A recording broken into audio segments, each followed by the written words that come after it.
Mergina pasakė, kad jums reikia išsiskirti.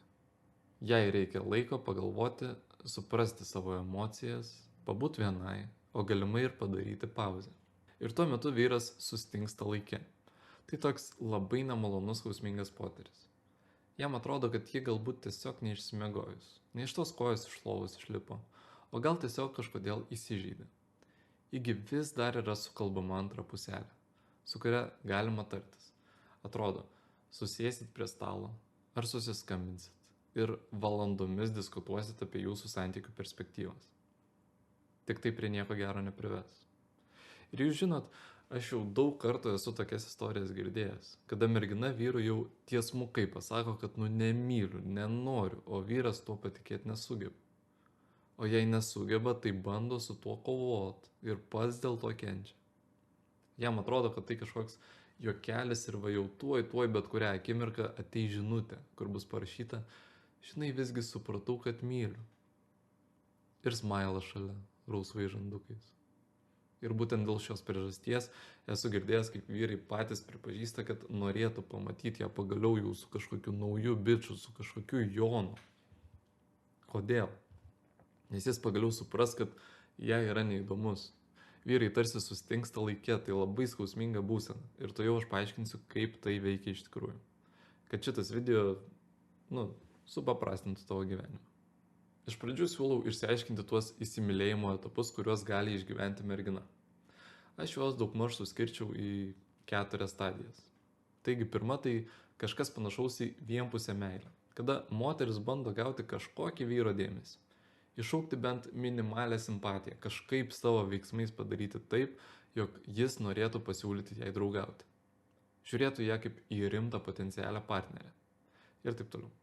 Kažkam gali pasirodyti, kad simpatiškos merginos tokiose pozicijose turbūt niekada ir nebūna.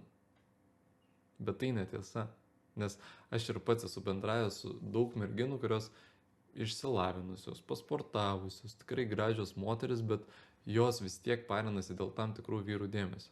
Ir nori būti būtent su juo ir yra pasiruošusios nors 4 ryto iš lovos atsikelt, kad pasidažyt, susišukuot ir 6 jau vaikščiot kartu miške ir grybaut. Būna tokiu atveju. Tai yra tokia būsena, kuri pažįstama kiekvienam ir kiekvienai, o kartais net ir geidžiama, ar sakyčiau. Antra stadija tai įsimylėjimas, kuriame dramos kaip tokios jau nebėra. Jūs esat pora. Dažniausiai tai būna santykių pradžiai, kai ji tiesiog nori padaryti tau kažką malonaus. Kai tu būni šalia, matai, kad ji pradeda šypsotis. Tai galima prilyginti savotiškam girtumui. Pas ją išsiplečia vyzdžiai, ji pradeda šypsotis, juoktis, jai viskas atrodo juokinga, linksma ir iš bet kokio jūsų laiko praleidimo kartu jūs išspaudžiat 200, 300, 500% laimės. Ir tiesiog mėgaujatės vienas kitu. Ji šiek tiek daugiau nei tu.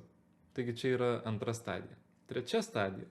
Tai jau tokia istorija, kada santykiuose atsiranda šiokie tokie nesutarimai, kažkokia trintis. Tai gali būti įvairios sąlygos, galbūt net kažkokios pretenzijos į tavo pusę, pasipiktinimas. Ir tu jau nematai tų švytinčių akyčių, įžengus pro duris. Santykiai jau primena eilinę pilką dieną. Taip, tu egzistuoji, mes vis dar esam kartu, ar aš myliu? Taip, myliu. Ar būsim ateityje? Būsim, tikrai. Būtent šitame etape jau gali atsirasti beprasmiai kivirčai telefonu, kada dialogas skamba daugmaž taip. Tu tą, aš taip, tu anaip. Vyras stengiasi kažko ten ją išmokyti, jį bando kažkaip tam paprieštarauti, jie abu viens kitam kažką įrodinėja, kaip tie du krabai, žinot, kuriuos laiko atskirose rankose ir jie su savo žnypliam bando viens kitam įgnypti, bet nei vienas, nei kitas negali pasiekti. Viskas artėja prie pabaigos. Ir jau paskutinė 4 stadija, tai yra momentas, kai moteris pirmą kartą ištaria žodžius, kad galbūt mums kartu nepakeliui. Tai gali būti bet koks užsiminimas apie kažkokį santykių baigtumą. Ir tai tiesiog neįmanoma, jeigu jau taip nutiko, kad tu staiga imsi ir atsidursi bet kurioje kitoje išlikusių 3 stadijų. Niekas tau rytoj jokios žinutės neparašys. Čia jau yra dugnas, absoliutus ir tai yra ilgam. Bet prieš keičiant moters būseną ir jos situacijos vertinimą, mums svarbu išsiaiškinti, kiek daug įtakos čia turi hormonai. Esmė tame, kad pačiame pirmame etape tu taip stipriai ją jaudini, kad bet koks tavo dėmesys iškart kelia džiaugsmą. Antrame etape jie tiesiog nepastebi tavo minusų. Manau, kiekvienas prisimenam, jie net kažkaip su šypsena visus tos tavo trūkumus numeta, lyg kažkokį bairį, bereikšmį dalyką ir juos visiškai ignoruoja.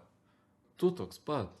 Aš noriu čia užakcentuoti, kad vyras tai nepasikeičia. Pirmame etape jie apstulbus, minusų nėra, bet vos tik visas hormonų pliūpsnis pradeda rimti ir staiga ties trečiu etapu jau kažkas pradeda užknisti, jau kažkas nusibodo. Šiame etape jie jau gali sakyti, kad aš prieš tai kentėjau, jie galėjo dėl kažkokių įvykių šipsotis, o dabar tai patampa pretenzija. Ir tu lieki toks nesusipratęs. Tu man 3 metus kodėl negalėjai to pasakyti? Nu, o taip tiesiog gavosi, nenorėjau sakyti, ne? Iš tiesų šitie hormonų būstai, dopamininiai, oksitocininiai, jie tampa pagrindiniu faktoriumi vyro vertinimui, santykių kokybės vertinimui, intimumo vertinimui ir viso kito. Visi techniniai klausimai, jie smarkiai atsilieka antram plane, o hormonų būstas, kuris ir suteikia tą pakilę nuotaiką, komfortą, drivą ir visi objektyvus kažkokie faktoriai, jie ne taip stipriai ką ir keičia santykiuose, palyginus su moters būsena. Taigi, kada ji užsimina apie skyrybas, pas ją tiesiog absoliutus hormoninis sąstingis, tykynė.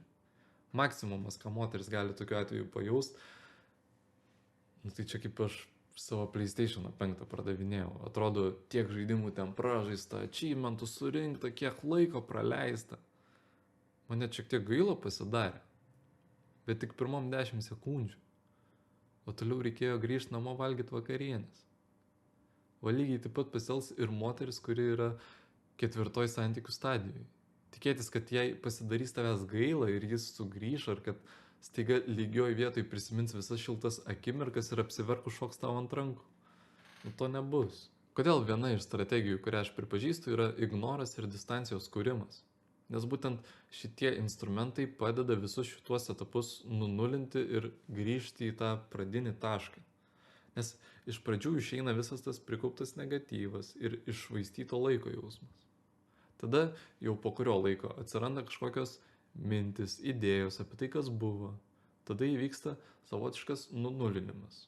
Paskui, kadangi jūs jau daug kas siejo, seks visokie prisiminimai ir staiga netikėtai. Tai gali būti už 2 mėnesių, už 4 metų skirtingai. Pas ją galvoje įvyksta klikas. Jis staiga pradeda jausti, kad pala, o aš ką praradau, ar kaip čia išeina? Aš situacijos jau nevaldau, visko sugrąžinti jau nepavyks, ar kaip? Visi jos prisiminimai suaktyvėja ir pradeda atrodyti daug ryškiau. Ji pradeda galvoti, analizuoti, vertinti viską visai kitom akim, pradeda stebėti tavo socialinės medijas ir palaipsniui jis sugrįžta į tą pačią pirmą stadiją, kurioje tu greičiausiai niekada ir nebuvai, bet jie jaučia tokį stiprų potraukį prie tavęs. Nors sakau gana banalius dalykus, bet nepaisant to vyrai dažnai daro panašias klaidas, todėl pagalvojau, kad vertėtų šią temą video nufilmuoti. Visiems didelis ačiū už peržiūrą.